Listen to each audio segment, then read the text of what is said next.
The Witness drove me nuts in more ways than one. It's a game of high highs and low lows, making it difficult to nail down exactly what my opinion is. There's so much about it that is brilliant and well thought out, making me think that the developers must be geniuses for creating something so unique. There are also moments of intense frustration, poorly executed elements of the experience that don't work, and in the worst cases actually detract from what makes the game good to begin with. For anyone unfamiliar with the game, The Witness is a first-person adventure set on a mysterious island. It's no ordinary island though, as you'll soon realize. This semi-open world setting is completely covered by strange electronic panels, each one containing its own unique two-dimensional puzzle. Each section of the island has its own series of puzzle boards, and the job of the player is apparently to find and solve as many as they can. There is no introduction whatsoever, not even so much as a title screen. Once it's loaded, it drops you on the island with no instructions or tutorials, and you're left to figure out where to go and what to do on your own. The Witness never even explicitly tells you to solve the puzzles that you find, and the reward for doing so is never actually clear. I have mixed feelings about this kind of approach in video games, but it works quite well for The Witness. The gameplay is relatively simplistic, only requiring the use of 2 buttons, and being left to my own devices added to the immersion of the island and its many mysteries. On top of that, The Witness does a fantastic job of teaching the core mechanics early on without the need for written or verbal directions. The first few puzzles are extremely simple, teaching you gradually what the rules are before escalating to more challenging scenarios. But that's where my first issue with the game comes in. The opening area is explained masterfully, but after that, you are truly on your own. Different types of puzzles with different rules can be found around every corner of the game's world. Are you meant to solve this puzzle right now? Or are you supposed to go to a different part of the island first? Am I stupid because I can't figure this puzzle out? Or did I just arrive to this section too early?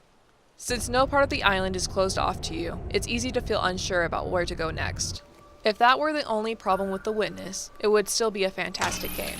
Unfortunately, the further I progressed, the more I started to feel like I was playing a glorified mobile game.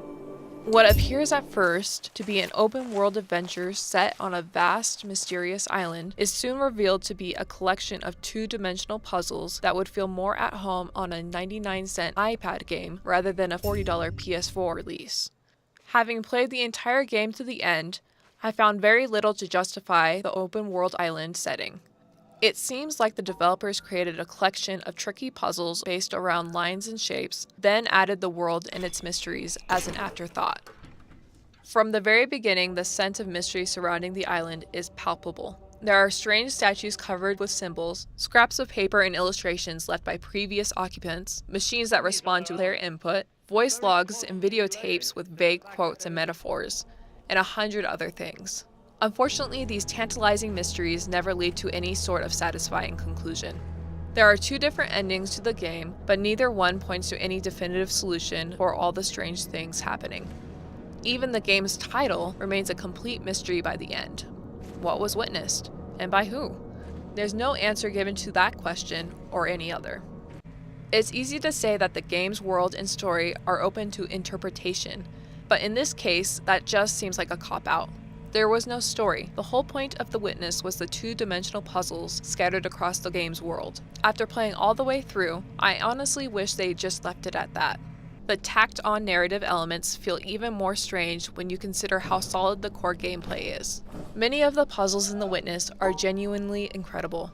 It's staggering to see how many different ways the developers came up with to use a square grid with lines and a few shapes, but they always seem to introduce new ideas and challenges before the previous section becomes tiring.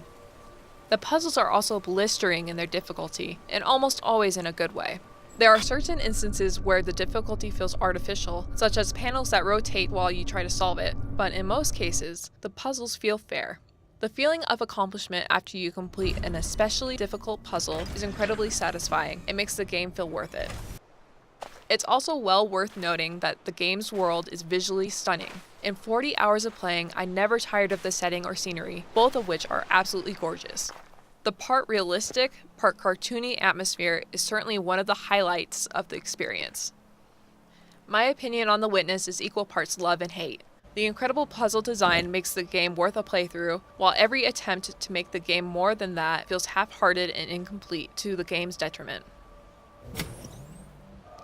If you happen to pick up the game for free on PlayStation Plus last month, like I did, it is absolutely worth a try.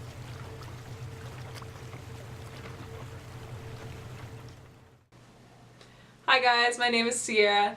Thanks so much for watching my video. If you guys have any ideas for what I should do for my future videos, just let me know down in the comments. Thanks so much and have a great day. Bye.